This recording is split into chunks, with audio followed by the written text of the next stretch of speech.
नमस्कार साथियों, आप सभी का स्वागत है। आप देख रहे हैं द मानस वॉइस। साथियों, आज हम बात करने जा रहे हैं एक ऐसे मामले की जिसने सालों तक हमारे देश की राजनीति, मीडिया और न्याय व्यवस्था को झकझोर करके रख दिया। Malegaon blast case.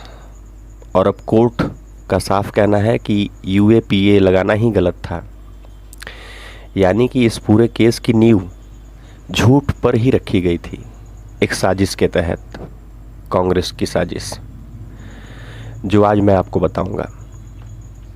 साध्वी प्रज्ञा पर आरोप कैसे लगे, क्या वे एक राजनीतिक षड्यंत्र था हिंदू समाज को आतंकवादी बताने का, दिग्विजय सिंह जैसे नेताओं के द्वारा भगवा आतंकवाद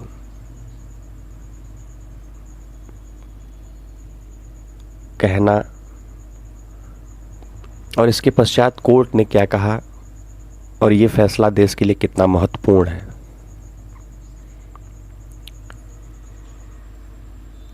बात है 19 सितंबर 2008, महाराष्ट्र का मालेगांव। एक धमाका होता है, 6 लोगों की जान चली जाती है, कई घायल होते हैं। ये वो दौर था जब देश में धमाकों की बाढ़ सी आ गई थी। मुंबई, अहमदाबाद, दिल्ली और अब मालेगांव। एटीएस की जांच सीधे प्रज्ञा ठाकुर तक पहुंचती है और कहा गया कि उनके नाम पर बाइक मिली और यहीं से एक नाम उछलता है, भगवा आतंकवाद। इसके पश्चात कर्नल पुरोहित, स्वामी असीमानंद और खुद साध्वी प्रज्ञा। और विडंबना देखिए कि मीडिया ने तुरंत इन्हें गुनहगार बना दिया।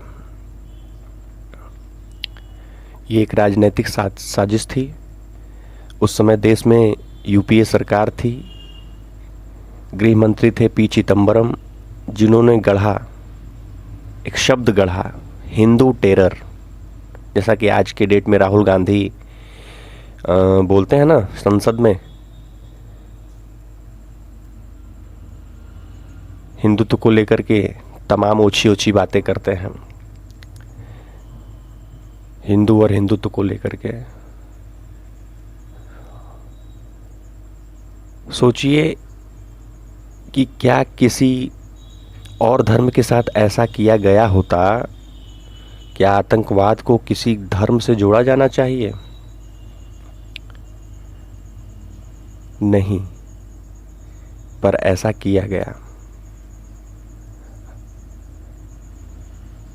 और जोड़ा भी जाना चाहिए तो सत्य को जांच और परख करके। और कल हमारे देश के यशस्वी गृह मंत्री ने कहा कि हिंदू कभी आतंकवादी हो ही नहीं सकता।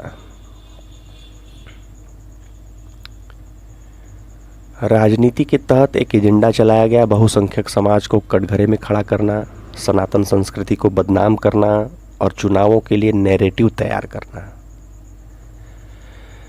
साध्वी प्रज्ञा जी की पीड़ा सुनिए। एक महिला साध्वी ने, जिसने संन्यास लिया, उसे बिना सबूत 9 साल जेल में रखा गया। 9 साल मानसिक और शारीरिक यातनाएं दी गई, ना कोई चार्जशीट, ना ठोस सबूत, बस एक स्कूटर और कल्पना। कोर्ट ने कहा कि यूएपीए लगाना ही गलत था, यानी देश का सबसे कठोर आतंकवाद कानून, जिसमें जमानत भी मुश्किल होती है, वो राजनीतिक मकसद से लगाया गया। कोर्ट का फैसला। एनआईए की विशेष अदालत ने कहा कि प्रज्ञा ठाकुर और अन्य पर यूएपीए नहीं लगती, सबूत पर्याप्त नहीं है, जांच पक्षपातपूर्ण रही। इसका मतलब पूरे केस की जड़ ही झूठ थी और इसमें बर्बाद हो गई कई निर्दोष जिंदगियां। मीडिया, जिसे समाज का चौथा स्तंभ कहा जाता है, उसकी भूमिका भी विवादास्पद रही।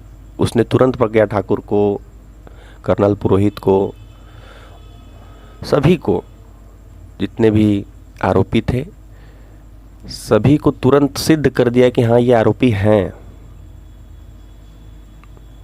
जो कि दुखद था। मीडिया से हम ऐसी आशा नहीं करते हैं। आपको याद है ना, आप सभी को याद होगा, टीवी एंकर, बहसों के महारथी और बड़े पत्रकार दिन रात चिल्लाते थे भगवा आतंकी, हिंदू तालिबान। क्या आज कोई माफ़ी मांगेगा?